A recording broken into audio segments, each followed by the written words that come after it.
नमस्कार, MB news म्हणजे महाराष्ट्रातील बातमीपत्र मध्ये आपले स्वागत आहे।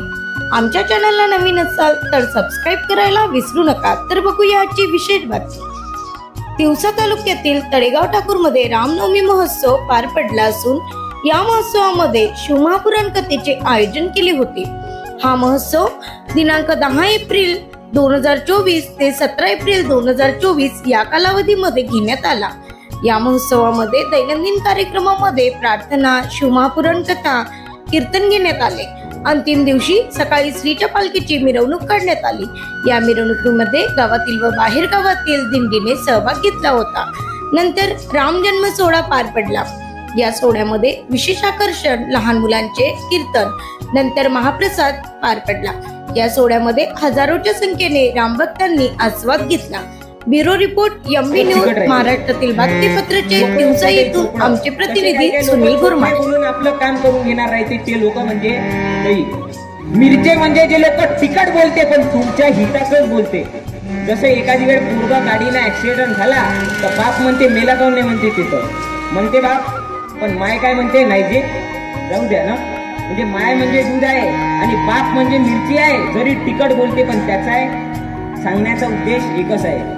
लोणचं राहते त्याच्यात, काल्यात रास्ते लोणच्याचा गुणधर्म काय आहे, आंबटपणा देते, गोडपणा देते, तिखटपणा देते। असे काही लोक असते की ज्यांच्यात चांगले गुण आहे, वाईटही गुण आहे। त्याच्यानंतर असते मुरले कसे असते, चावायला चांगले वाटते, कसे काही लोक त्याच्यावर बोलायला चांगले वाटते।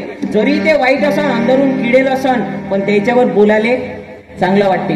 मग काला अशा विचाराचा करायचा आहे की ते सर्व लोक एकत्रित येऊन ज्या वेळेला संतांच्या विचारांची पेरणी करतात तो होय खला काला। नाही तर किती मुरल्याचा काला वाटला तर त्याला अर्थ नाही। हो, मग काला कशाचा करायचा आहे तर काला करायचा आहे आपल्याला विचारांचा, सर्वांना एकत्रित यायचा आहे आणि तो काला साजरा करायचा आहे। एकदा सर्वांनी हात वर करा, गोपाला गोपाला। राजेंद्र पालीवाल, राणा, तळेगाव ठाकूर। आज श्रीराम जन्मोत्सव, या जन्मोत्सवाच्या मी सगळ्यांना हार्दिक शुभकामना देऊ इच्छितो।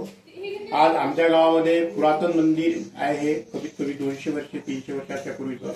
या मंदिरामध्ये सगळ्या लोकांनी राम जन्मोत्सव हा सण अति उत्साहात साजरा केला आणि यामध्ये प्रसादाचं वितरण करण्यात आलं आणि भजन कीर्तन करण्यात आलं आणि सगळ्या गावामध्ये दिंडी व पताका काढण्यात आल्या व प्रवचन कीर्तन करून या कार्यक्रमाची सांगता ह्या राम मंदिरामध्ये करण्यात आली।